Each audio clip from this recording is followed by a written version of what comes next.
This, so welcome to another installment of the Recovery Seminar Series. I'm Brandon Bergman. I'm an associate director here at the Recovery Research Institute, and I'm a co-investigator on the initiative, the NIDA funded initiative that goes to support these recovery seminar series. I'm here today. I'm filling in for Bettina Heppner, who usually runs these recovery seminar series. She couldn't be here today. And so I'm here filling in on behalf of her and John Kelly. And I'm just honored to be here. And it's such a privilege to be able to do this. In terms of our time today, we'll talk a little bit about the initiative. We'll have some polling questions for you all. And then we're going to get to then we're going to have a Recovery Community Center administrator talk to you about his Recovery Community Center. And then we're going to have a presentation by Bo Cleveland, which is going to make up the bulk of today's seminar, where he's going to talk about a pilot study that has been funded by this NIDA initiative. And that pilot project, and he'll tell you way more about it, but it's understanding how recovery community centers impact members' well-being, a pilot study using daily diary assessments. Then we'll have some discussion, and then a chance for some questions and discussion from you all, and we'll have some fun. So thanks for being here. So this is our steering committee, as you all can see on the slide. Principal investigators, as I mentioned, John Kelly and Bettina Heppner. And this is the rest of our team. It's made up of scientists, clinicians, recovery community center leadership, and people with lived experience from multiple organizations and institutions from across the US. Next slide.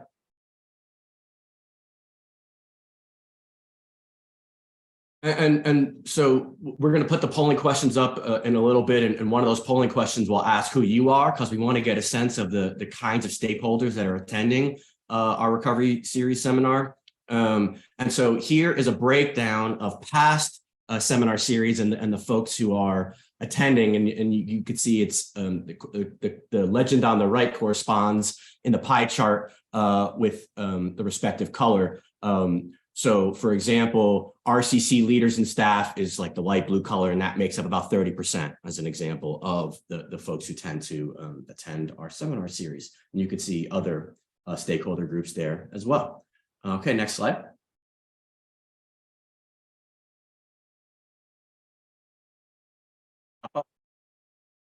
Yeah, our question's going to pop up here. Yeah. Okay. So here we go. Okay. So first things first, you'll see a poll that popped up on your screen asking a little bit about who you are. Obviously, there's no requirement that you answer, but we would love to. It's anonymous, and we would love to learn more about who you are and your role and the familiarity you may or may not have with the topic today. Give folks a few minutes. Okay.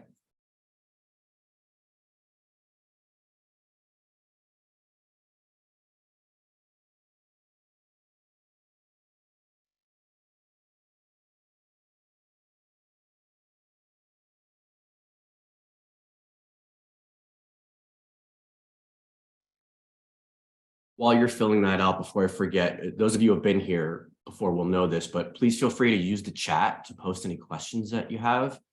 Olivia Williamson, a member of the team, is monitoring it along with Theodora Finley Abood, who's really running the show here. And so, yeah, and all of these slides that are presented will be available online at recoveryanswers.org in the series. So everything that we're going to talk about in terms of the recording, it's all going to be posted.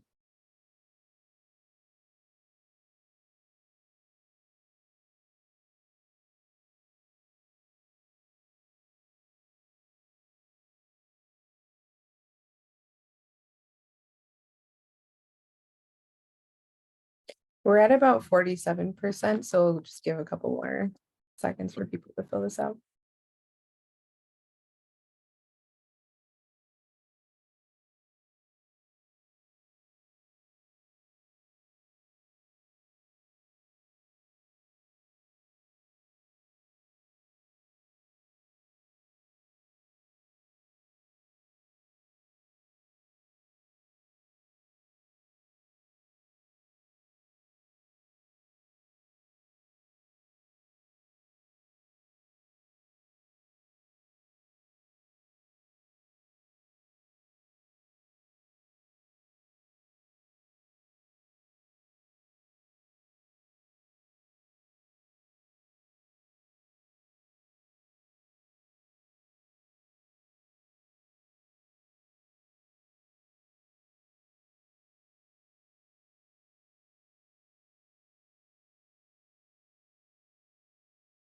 All right, we're at about 80%, so I'm going to stop sharing and then share the results of the poll.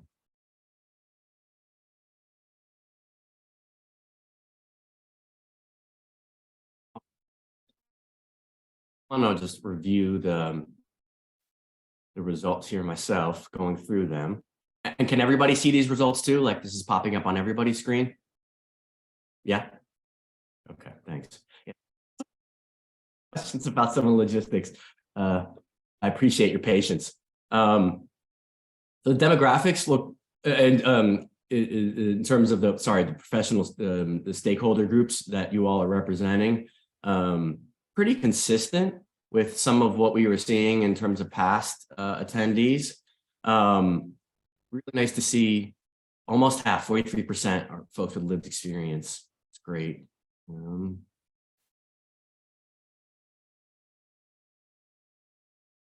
All right, so today's topic is really going to be focused on daily diary assessments, and Bo will tell you a whole lot more about that. But one of the terms that people use are ecological momentary assessment. So sounds like about half of you are familiar with it, which is good. Only a quarter of you had never heard of it before. So Bo, you have your work cut out for you with about a quarter in terms of giving them some background. But most folks have heard of these kinds of assessment, this assessment strategy.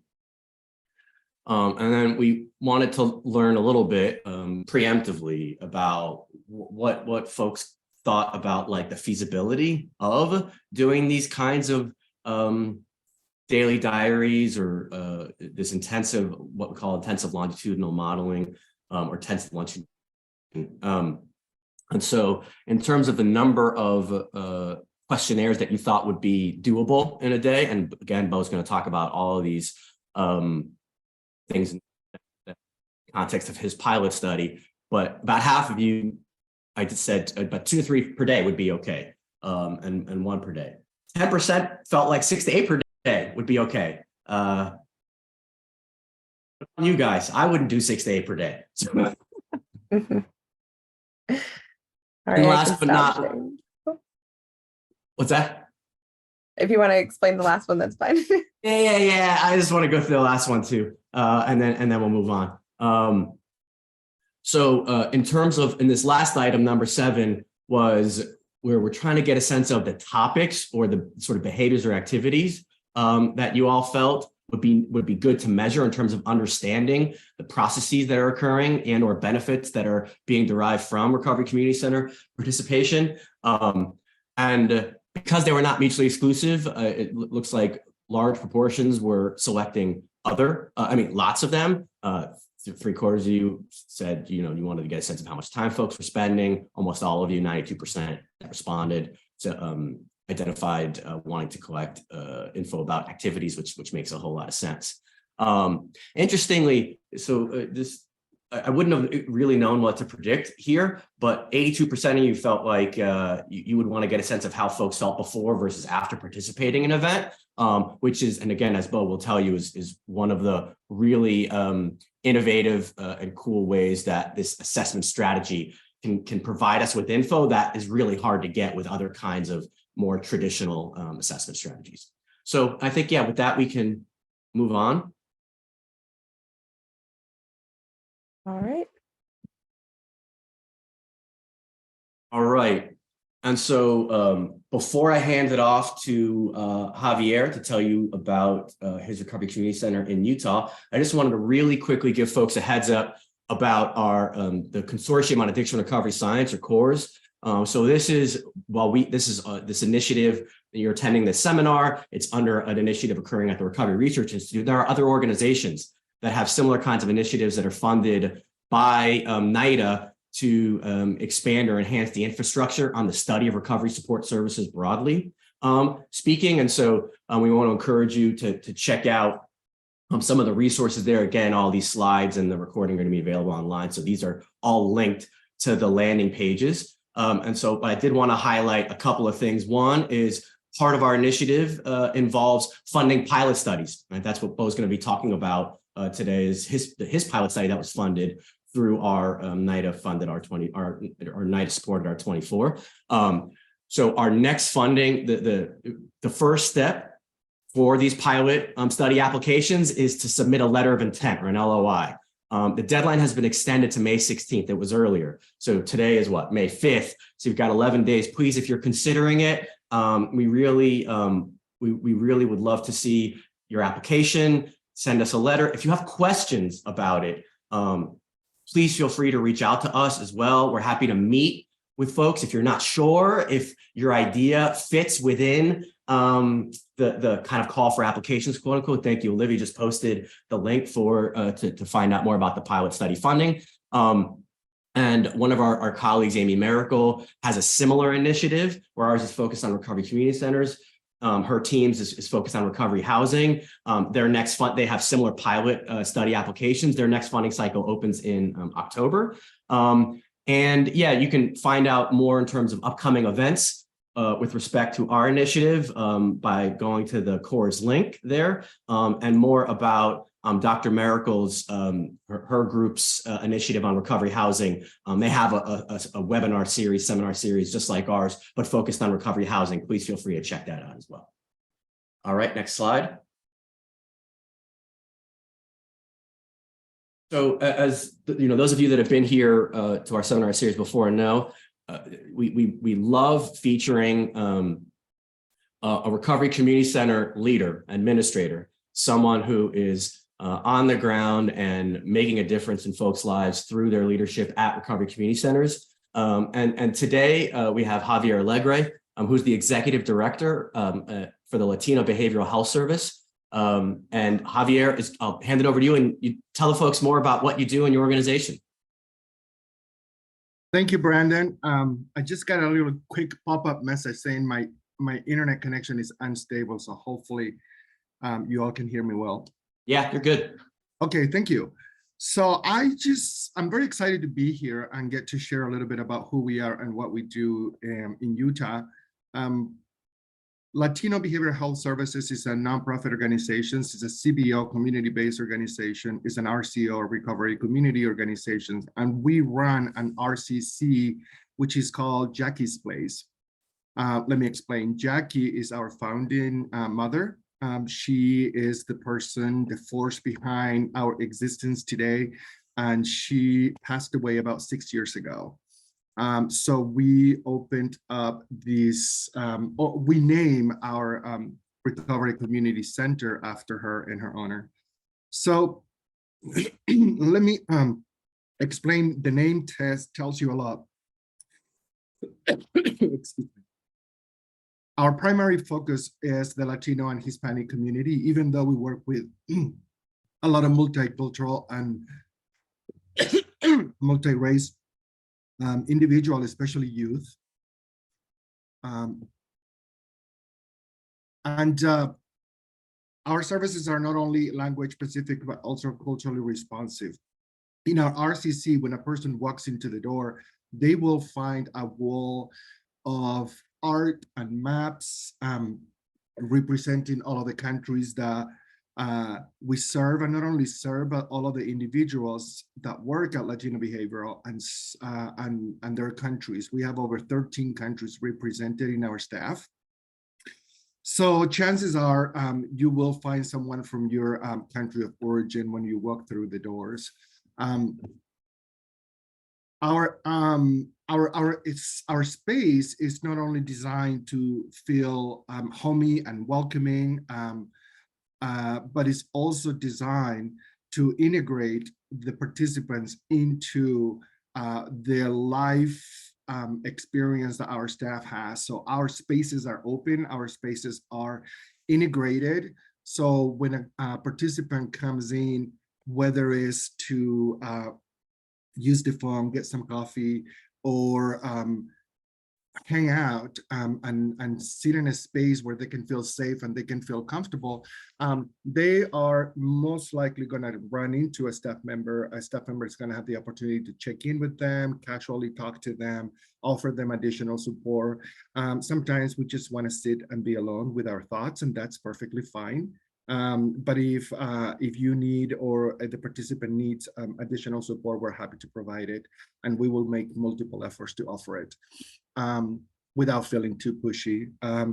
Latino Behavioral Health Recovery Community Center offers not only peer support services, supportive groups, psychoeducational classes, social activities, skill building, et cetera, like many of us do in our recovery community centers. We also have a clinical component to it. So we have sort of modify the traditional model of peer support and clinical services and integrated them both together. So persons that come into our RCC have the opportunity not only to receive the benefits of a peer support specialist, which is our primary, over 75% to 80% of our services are peer support. And only about 10 to 15% are clinical services. But they do have the opportunity also to receive those services and combine them. So our model primarily or specifically or ideally would incorporate clinical services plus peer support plus supportive activities and skill building and psychoeducational classes to ensure that the participant has a wealth and a wraparound sort of support system that would allow them not only to work on their mental well-being, but also their social skills and the social connectedness to our services. One of the things that we really strive to do is to make sure that everyone that walks through the door feels like they belong and feel like they are a part of our agency or our recovery community center. And I think by integrating the spaces and opening up the spaces and speaking the language, the music, the colors, the paints, the art, everything that creates this space, it's culturally responsive and language specific. And one of the ways we do that is by allowing our team members, which come from more than 13 different countries, to bring that to the spaces. So we all contribute and collaborate in creating areas where our countries are represented, where our traditions and our beliefs are represented. And have the opportunity for those that come to seek services, volunteer, or support us to also bring their own cultures and their own traditions and beliefs into the space so they can have the opportunity to feel as though they are a part of it as well. I think that summarizes, our intent, like many of us do in RCCs, is to ensure the participants feel welcome, feel acknowledged, heard, and safe in a space where they can comfortably ask and seek help if they so choose to. I think that's all I have. Right. Thank you, Javier, for telling us about your organization.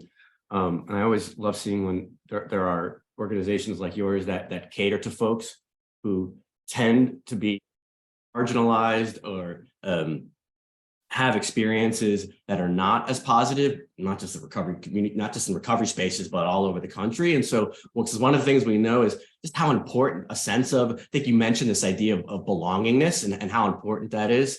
And it's one of the things we see borne out in the data on mutual help groups, for example, as well. And so it's such a delight to see organizations like yours making a difference. Thank you, guys. I appreciate it. Yeah, I'm gonna put my name and contact information in the chat, and I'm always open to learning from everybody else and creating connections and participating in different ways to improve and increase our reach. So, anyways, that's it. Thank you, guys. I appreciate it. Thank you. Yeah, thank you for being here. Okay, Diodora, you can go to the next slide. So I just want to very quickly introduce our speaker and discussants. So our speaker is Bo Cleveland. He's going to tell you all about the pilot study that he and his team have been conducting. And so Bo holds a JD from Boston College and a PhD in family studies and human development from the University of Arizona. He's a professor of human development and family studies at the Pennsylvania State University, Penn State. So Bo's going to tell you more about his team and the work they do and this particular study. And then next slide. And then before I hand it over to Bo to tell you more about the study, I just want to mention also our discussants who we're so pleased to have. So it's Stephanie Wem. is an associate research scientist from the Yale Stress Center and an expert in ecological momentary assessment and folks with substance disorder, which is the methodology that Bo's going to be talking more about. And unfortunately, John Sosky couldn't be here with us today. He's ill and couldn't make it last minute, but I know he was really looking forward to this and wishes he could be here with you all. And then just as a kind of teaser, once Bo speaks and then Stephanie speaks as the discussant, we'll try to give folks a chance to ask questions and facilitates any kind of discussion amongst Bo and Stephanie and so on. We're also, at least I know I am able to stay after the 1 o'clock Eastern time threshold in case folks have other questions, because we know oftentimes this 1 hour time slot doesn't always leave enough time for more rich discussions or richer discussions. So we do stay a few minutes after, just as a heads up for those who might be interested in that. Okay, so with that, I think we'll hand it over to Bo and give Bo slide sharing power. So much power. Take it away, Bo.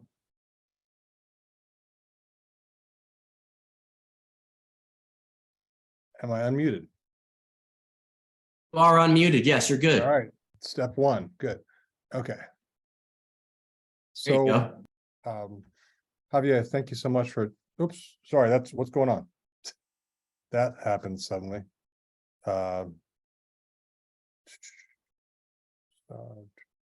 Sorry, I had a little bit of a computer decide to do something all by itself.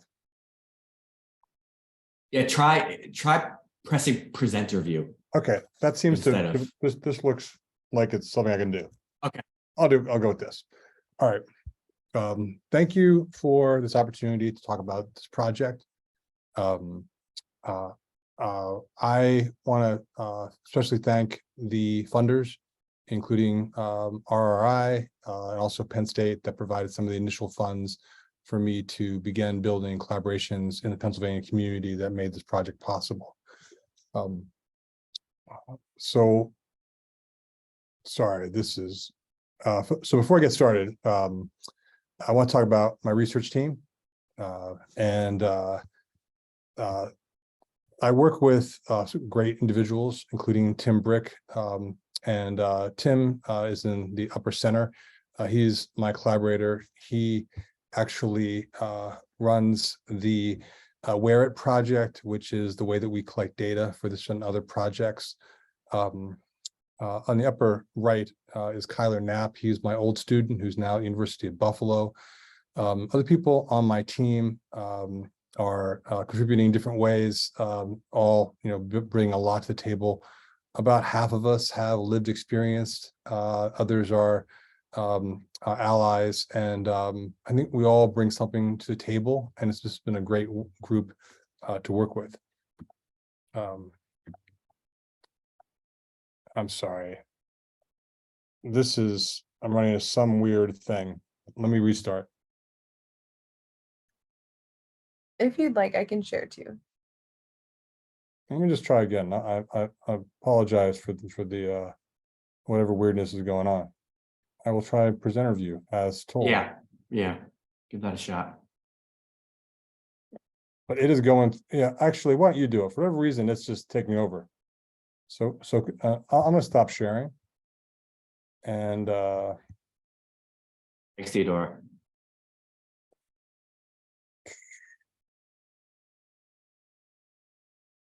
has that stopped the share? Okay. Yeah, Let me try sorry. one more time. That's a first time experience with this, really just taking out by itself.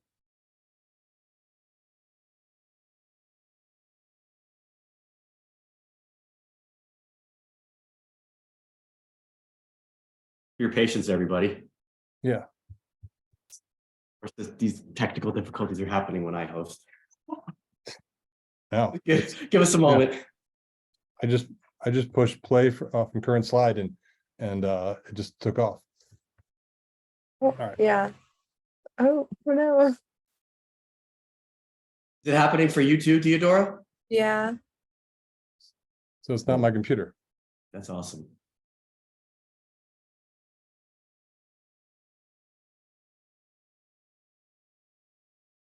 Sorry, folks. Let's give us a moment.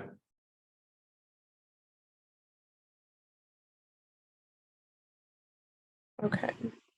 Oh,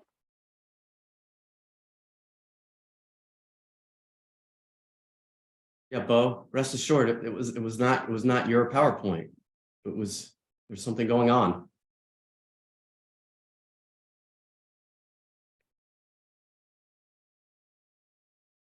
There may be some animations hidden in there.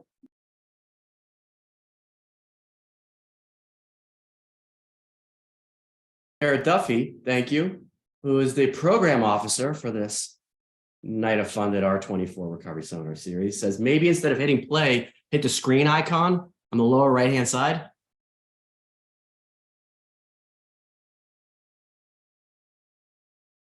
Isn't that presenter view?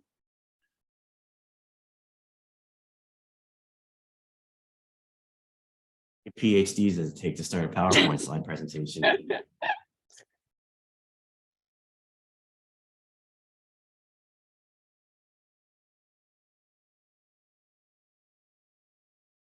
gonna try to save them as a PDF and then.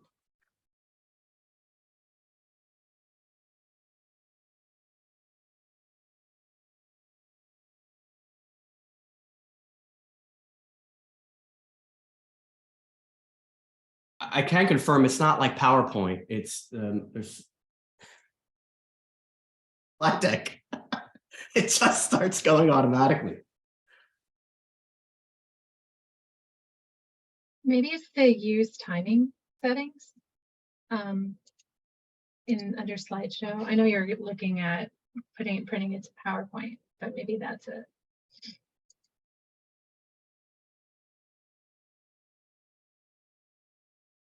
I think. Yes, but yes, it- that's it. Yes, that's it. It's yes. It's use timings and play narrations, That's it, and yeah. you got to uncheck those. You got to toggle those off. You know, under the slide. So in both slide deck under the slideshow tab, these options are toggled on. Use timings. Thank you. Whoever said that. Thank you. I Use just timings. fulfill my discussant duties for the. Oh, thank you. Thank you, Stephanie. Thanks. Do you see what I'm talking about, Theodora? Yeah.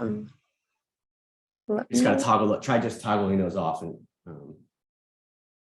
yeah, that's it. I could share it also, need be. Okay, I think that I got it now. Let me just, Okay. All right. yep, I got it now. Good fluid intelligence, everybody. Problem solving, collaborative problem solving.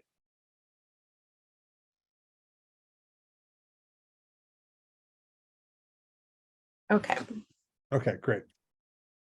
Great. All right. So why don't we just start with this one?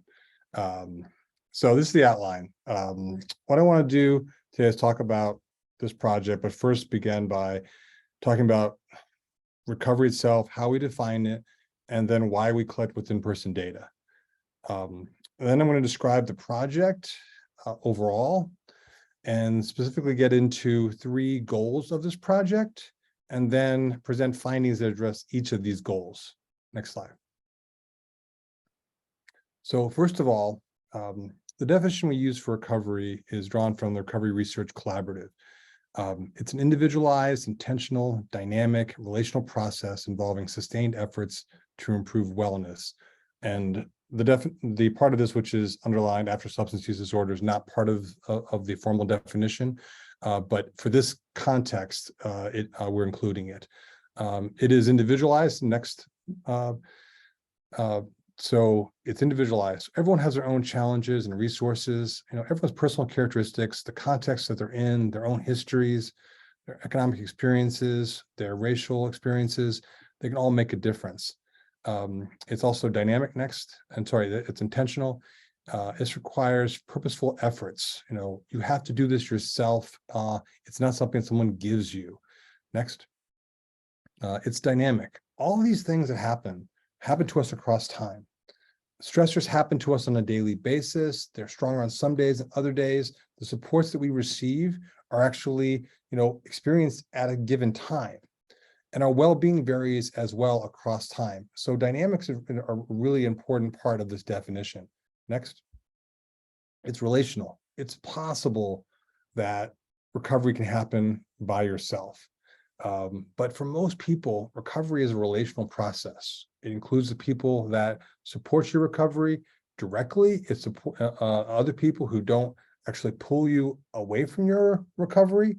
And so one of the major contexts is actually relational. Next. It requires sustained efforts. It's not a one-time accomplishment. You don't cross the finish line and you have recovery and that's it. I heard this great expression the other day, which is that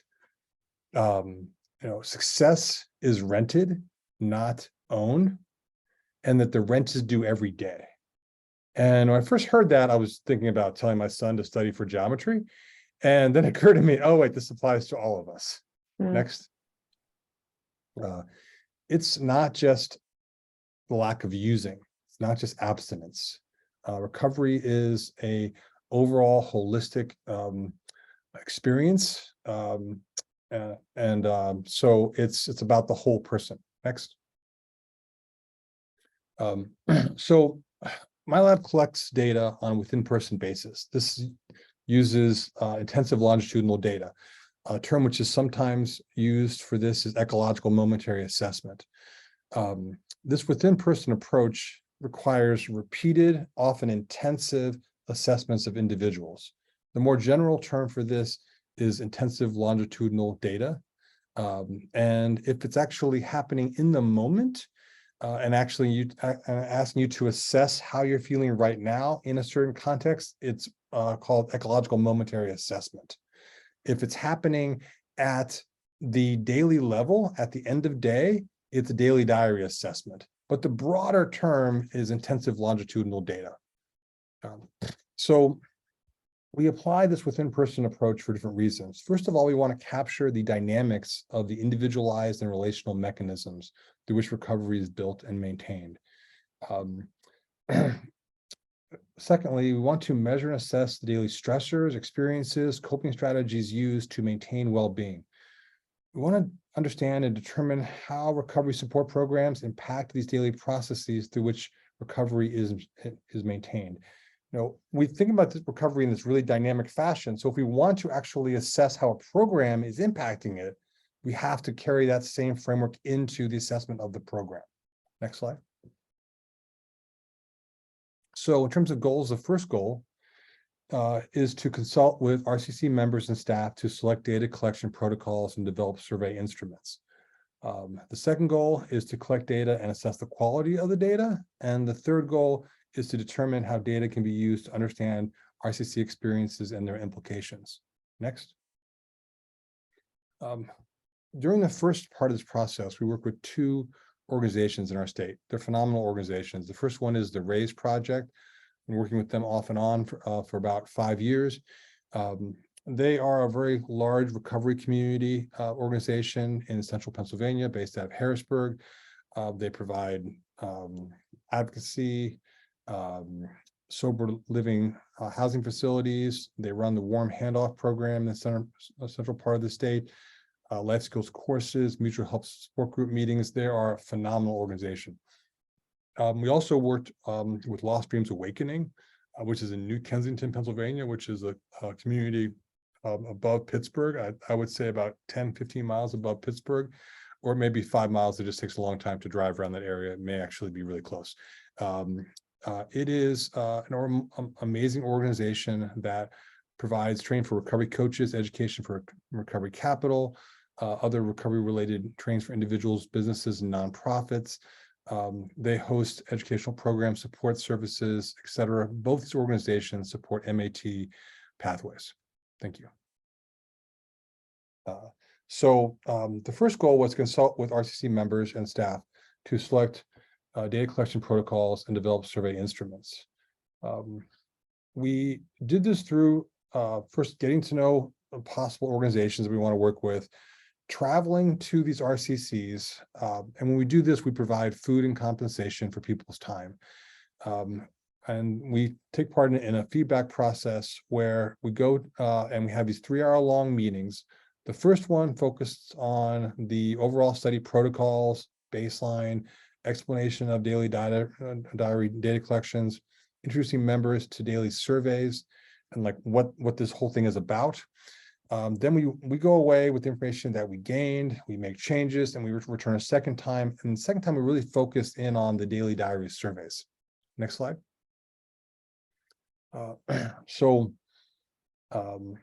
We, as part of this process, we learned a lot, but we also found that people in the recovery communities appreciated being involved in the research process from the beginning, rather than us showing up with surveys that were done. We made lots of changes, many of them very small, but the major things we ended up with was we ended up with a 10-day, once-a-day data collection protocol.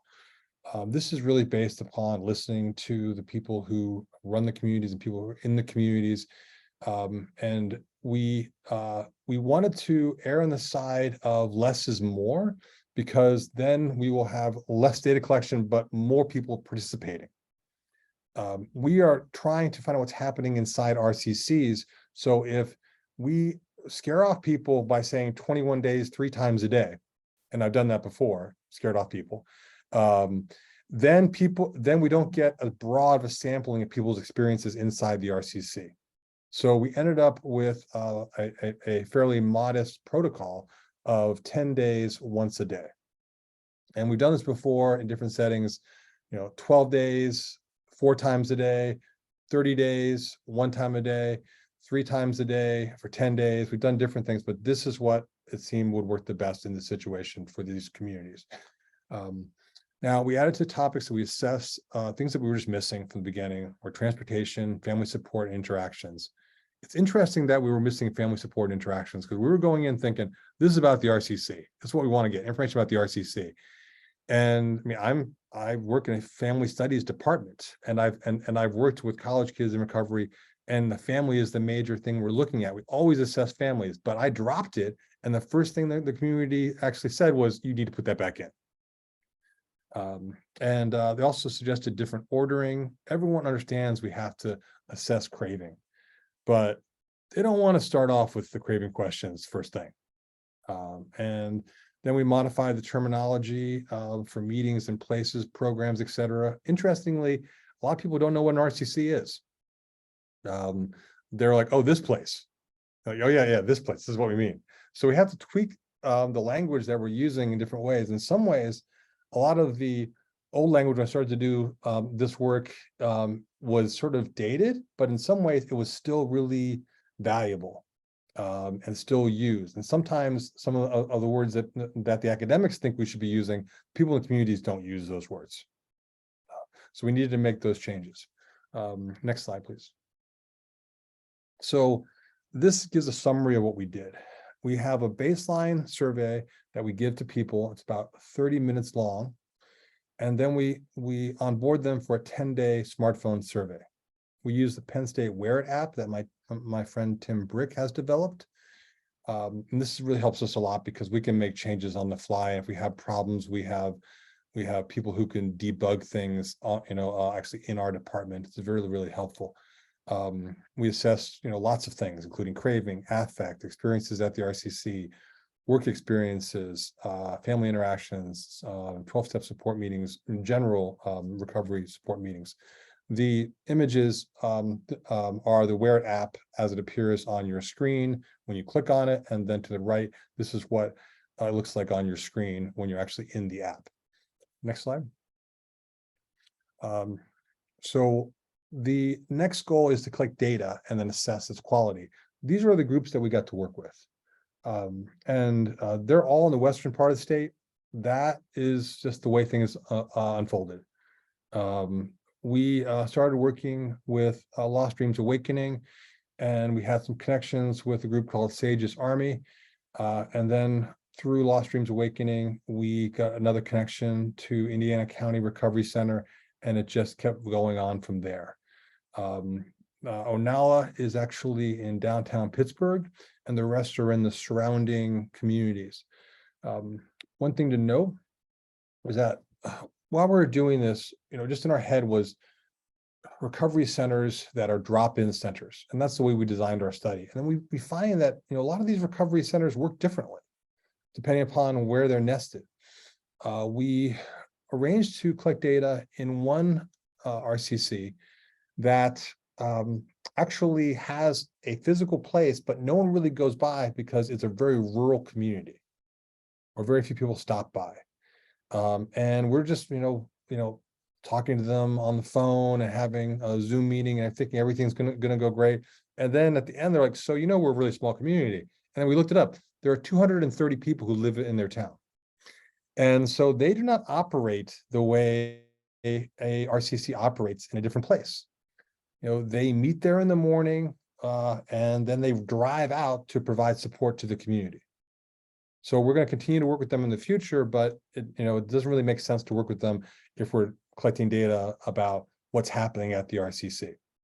Also, some other places are in communities, but larger communities, larger cities, but they don't really have an active drop-in center.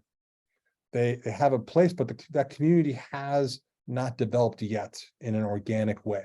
And part of this is that after COVID, some of the energy has taken out of these communities, and they're rebuilding the actual dynamics inside their community. We find that centers differ a lot according to whether they are sort of grassroots, vertically structured communities, or whether they are structured more horizontally with layers of management in terms of how we interact with them. Next slide. So first thing we do is we do a pre-meeting Zoom with the management. We review the goals of the study. We describe why we're doing the work that we're doing. In other words, we think about recovery in a dynamic way. And because of that, we want to ask you to actually be in a study and ask your people to be in a study that measures it dynamically. Otherwise, why are we hassling people to actually do this? We discuss compensation, which is incredibly important, and also confidentiality. We need to explain our confidentiality system so that the management and people who work with their community know what we're doing to protect the confidentiality of people in their community. Because otherwise, it's like, oh, just trust us. So we go through a lot of detail about that. We discuss the texting protocols that we use, why we text, when we text. We don't text a whole lot, but we text people if we don't get surveys from them, but not every single time we don't do that. So we just go through, why we text people. We want to let people know there's a reason, but we don't do it all the time. We're not going to be hassling people in your community. We schedule a date. This can be in the weekend or the weekday, the time and the number of data collection sessions. Next slide. So after we get the data, we have to assess the compliance. Are people actually filling these things out?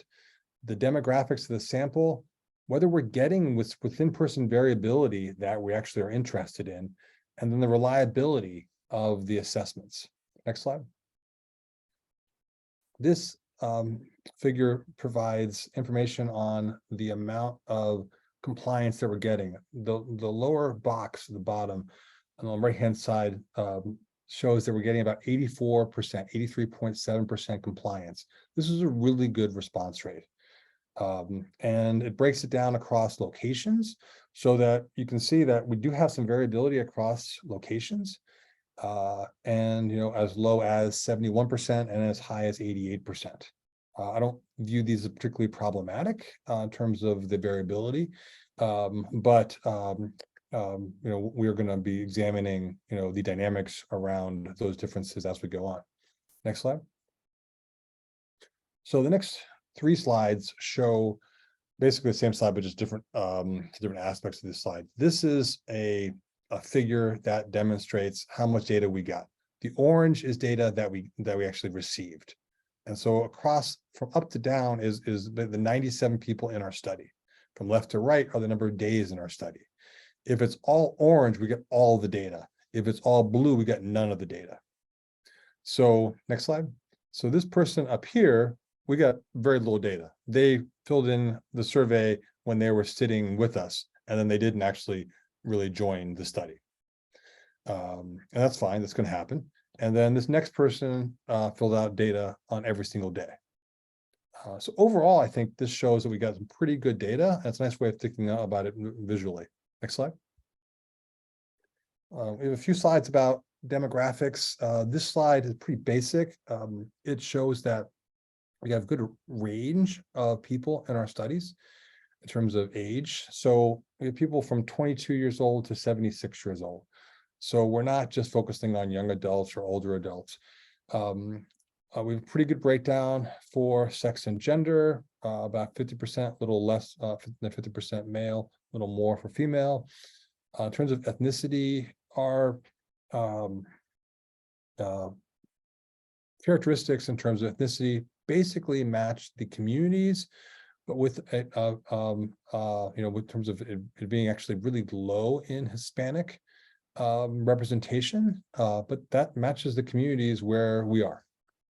And our next step is actually to try to move into a situation where we can translate this into Spanish and go into a Hispanic serving community. But so we're largely white with 16% Black or African American. Next slide. This is a slide I'm really happy about. I've been working in collegiate recovery communities that are very important, but it's really important to try to address, to actually get this level of data from communities that are fairly broad in recovery capital resources. And so if you look at the household income box, 70% of people in our study have less than $50,000 a year in their household, and 50% $25,000 or less in their household. And consistent with that, the educational profile of our sample is that 80% of people don't have bachelor's degrees. This is really important from a recovery capital perspective. So these people are not overflowing with recovery capital in terms of education and income, which can be very, very important. Next slide. Oh, just a heads up, it's 12:50.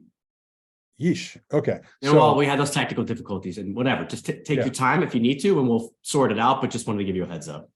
Next slide. Okay, this shows what the data actually look like. We collect data this way because this is what people's lives look like. This is positive emotion across time. Next slide. These are people who are really different. Mr. Blue and Mr. Red are really different. Mr. Blue from day 4, 5, and 6 goes through really good times to really bad times. The interesting thing about Mr. Blue and Mr. Red, next slide, is that they have the same mean. So if you only get people's mean, you're not capturing this dynamic. Next slide. These are reliably assessed. I could talk a lot about this, but basically just said we actually are very pleased with the reliability of these measures. Next slide. The interesting thing I think a lot of people will be interested in here in terms of being people who work in the communities is what can this data be used for in these communities. So how do people perceive their time at RCCs? Do RCCs serve different members? And can this data be used to demonstrate the impact of RCCs on people's well-being? Next slide. So this shows that if you look up at the top, that people visit RCCs on 30% of days. 8% of people never visited RCCs. And then on average, people are going about 2.7 times out of the average 8 days of the study. When they go to RCCs, they go for about 1 or 2 hours in general, but many people go more than that if you look at that chart. Next slide. This is a slide that shows perceptions of RCCs. Next slide. In general, the scale of 1 to 100, people really like going to RCCs. They find them helpful for them. They feel supported. They feel connected. This is good news. And this is actually what I would expect. Next slide. We also have a lot of variability in how people feel about RCCs. When they go, sometimes they have a great experience, other times less so. So even for perceptions of how supported they feel, there's variability from day to day. Next slide. These are activities people take part in RCCs. Next slide. One of the major things that they do at RCCs is go to meetings. That's still foundational for this community. And it's great that RCCs can provide that. But in addition, next slide, they also spend time hanging out and connecting to the recovery community. Another thing that they do, next slide, is to basically be there just to help other people. And so there's more going on here than just going to meetings. Next slide. We were interested in whether people actually are all basically the same, or if different communities actually exist inside the larger RCC communities. And the large section here, 75% of people or so, are people who are going to meetings, and they're relatively light in overall involvement, but they go to meetings, spend a little bit of time socializing. The dark blue are people who are more engaged than that. They are more strongly connected to the recovery community. But the interesting groups are the groups in the gold and the yellow. They're hyper involved in the RCC. And we've looked at some data. We haven't finished processing yet, but it seems like these people have actually had more adverse experiences before recovery, and they have less recovery capital. The yellow group is interesting. They're receiving recovery coaching. And the orange group is actually stopping by the RCCs to use computers. So they don't have as much resources. So these people are getting a lot out of their membership. Next. The final thing I want to talk about is, can these data be used to demonstrate how people gain from belonging to RCCs? Next. We want to find out if daily visits to RCCs actually impact your daily well-being and anxiety as reported at the end of the day. Next. This is the way we measure these things. We measure whether you go to RCCs by asking you, not really difficult question. And then we have a bunch of items about well-being and anticipatory anxiety. Well-being is basically meaningfulness, how gratifying was your day, how fulfilling was your day. Also, like at the end of the day, for anxiety, how do you feel about tomorrow? Are you feeling tomorrow's gonna be stressful, positive, challenging, enjoyable? And so how do you feel about the next day after you visited the RCC or not? Next slide. So I want to spend some time on these slides. I'll try to do it quickly. These are 4 different individuals randomly chosen. Next. If you look at the blue dots, those are days that people go to RCCs. And this is their well-being. And so the days this person goes, their well-being is higher. Next slide. This is the same pattern we see for all of these individuals. When they go to RCCs, their well-being is higher. Next. And when they don't go to RCCs, they have lower well-being. We examined this statistically to make sure it was significant. Next slide. And next, and we find it significant both for well-being and also for anticipatory anxiety. When you go to actually your RCC, it increases your sense of well-being and reduces your sense of anxiety that evening. Next. So summary, we developed great partnerships with Pennsylvania RCCs. Actually, people who are probably on this video are responsible for that. Thank you. We collected data that appears to be high quality, and we also found evidence that people perceive RCCs as supportive. People use RCCs in varying ways, and within-person data was used to demonstrate that there's evidence of impact of spending time in RCCs on your well-being and reducing your anxiety. Speaking of anxiety, I'm done.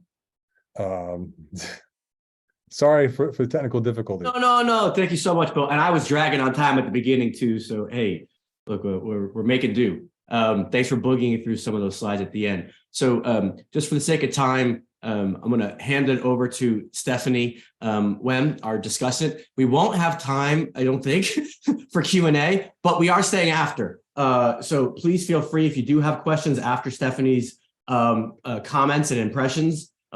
If you are so inclined, stay after, and we will answer, or the speakers will answer any questions you have there. Okay, Stephanie, take it away. Thanks. I'm really excited to be talking about Bo's work today because this is very much in line with some work that I've done myself. looking at stress-related processes on a daily level. So this is, I think that there's a lot of dynamics that happen in the recovery process that we can capture using ecological momentary assessment. So I think one thing I just want to highlight that I think a lot of EMA protocols don't really go to the stakeholders to get input on what kind of questions they ask. And I think that that aspect of your development of your research program is so important because I think that's a step that often gets skipped, even though it makes a lot of sense. And I think that also has important implications for like, if this becomes like an intervention-based design. I had a question about like where you think this is going, but that's one of the things. Like if you have something that's designed by stakeholders, you can then use that as a way of like capitalizing on it and making interventions maybe that are helpful to people. So I particularly find your works in examining the dynamics and of the individualized and relational mechanisms to be important. We all know that recovery is not a linear process, and it often differs from person to person, or even from time to time. Like the number of times that someone is in recovery, it can look different depending on where they are in their life stage. And these need to be modeled separately before looking, they need to be modeled separately. The global processes, what are some commonalities between individuals, and also what happens within a person. I'm actually really surprised at the variability, how much of the variability for satisfaction related to the daily RCCs was within person. I would have probably hypothesized that it would have been more equal, that there would have been a large between person and within person component to it. And I thought that was really interesting that there was such a large within person, like how much the person's satisfaction with their experience that day varied from day to day. I know that participants were hesitant to do more than one survey per day, but there's such an opportunity here to really look at how people are feeling before and after they visit the recovery centers.